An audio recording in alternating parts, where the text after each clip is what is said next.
আমার জন্মদিন ছিল গত 25শে ডিসেম্বর। সেদিন নেইমারের মা নিজে কেক এনে তার বাড়িতে আমার জন্মদিন উদযাপন করেন।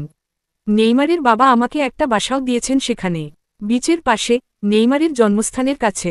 সাও পাওলোর মোগি দাসক্রুজেস এলাকায় 3 সন্তান ও স্ত্রীকে নিয়ে বেশিরভাগ সময় থাকি আমি।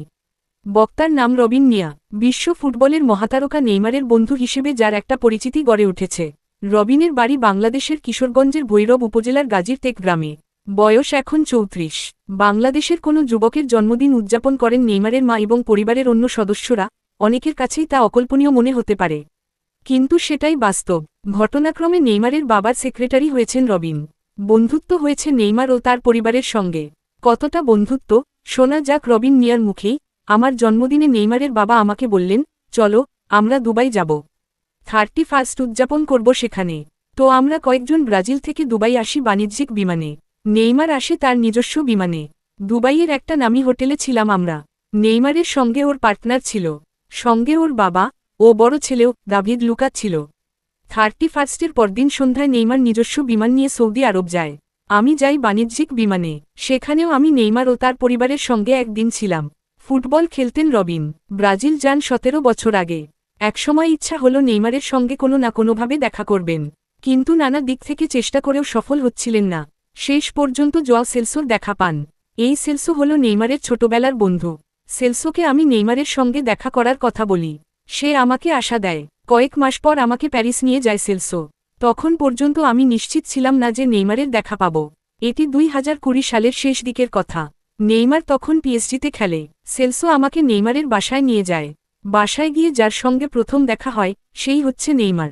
প্রথম দেখায় নেইমারকে নিজের কথা, বাংলাদেশের কথা বলেন রবিন। সব শোনেন নেইমার। তার আগ্রহ তৈরি হয় রবিনকে নিয়ে। রবিন স্প্যানিশ পর্তুগিজ সহ বেশ কয়েকটি ভাষায় কথা বলতে পারেন। ফলে তার সুবিধা হয়েছে নেইমার সহ তার পরিবারের ঘনিষ্ঠ হওয়ার। প্যারিসে নেইমারের সঙ্গে প্রথম দেখা হওয়ার দিনেই নেইমারের বাবা নেইমার সিনিয়রের সঙ্গে তার পরিচয়।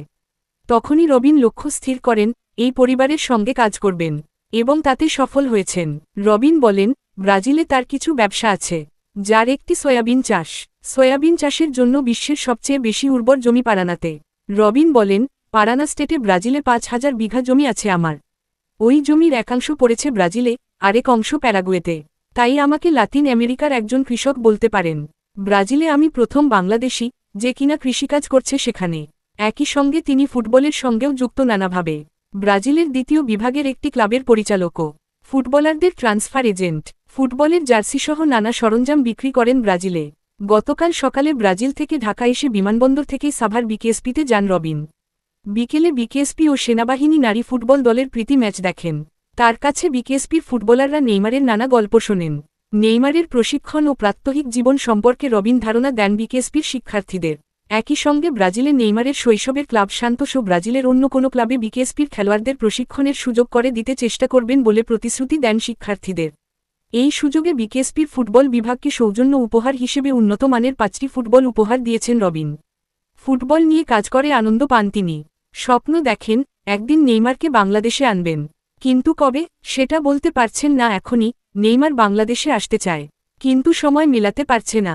তবে একদিন নিশ্চয়ই আসবে। 5-6 দিন দেশে থাকবেন রবিন। তারপর সৌদি আরবে যাবেন। সেখান থেকে কোথায় যাবেন ঠিক করেননি। হয়তো ব্রাজিল বা যুক্তরাষ্ট্রে যাবেন।